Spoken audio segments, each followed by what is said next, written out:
ELI5. If there is no cell phone signal, how does the emergency calls only mode works? Your phone is allowed to use any network it's physically capable of using for emergency calls, whereas normally it can only use networks you've paid to use, e.g. signals from a Verizon tower. Edit. Looks like I was partially wrong.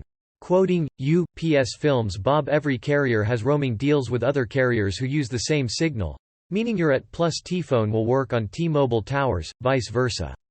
Same with every major carrier. My time to shine. I've written software for this. If I say anything more, I might be identified easily by the people who know this. Edit. Important and useful distinction. At least one carrier needs to have coverage in the location you're trying to make an emergency call from. If none of them do, your cell phone won't be able to connect an emergency call. It's not magic, just engineering. Smiley face. Edit. Since this got upvoted like crazy, disclaimer time. Do not use anything I've said here to make decisions on how you want to act in an emergency. Assume anything I've said below can be completely wrong. Having said that, I've been as truthful as I can be and as my memory serves me. The physical components for connecting to cell phone towers of various carriers and various tech, 2G, 3G, etc., are mostly the same. The difference comes in which cell towers you tune to. A cell phone connects to a tower by tuning into what are called bands or channels.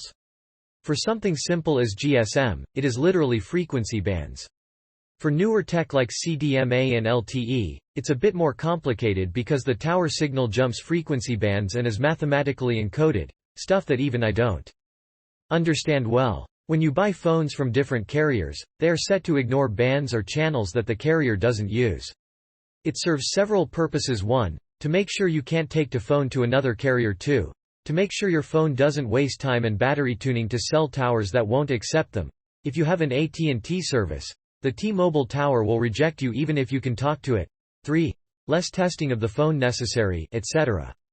There's software that picks the best tower out of all the towers your phone can hear, talk to. You might be able to talk to multiple towers from your carrier. You want to pick the closest one or the one that supports the fastest data, etc.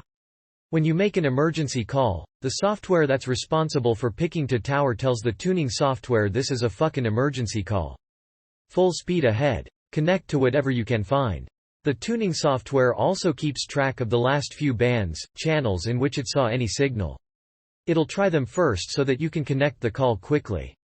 If it can't find any, it'll do a full sweep of all the bands the physical hardware can possibly tune to. Once it finds a tower, the software for making calls says, "Hey man, I know we might not be cool with each other, but this is a fucking emergency call, man. Can you please connect this?" The tower goes, "Oxygen monohydride, fuck.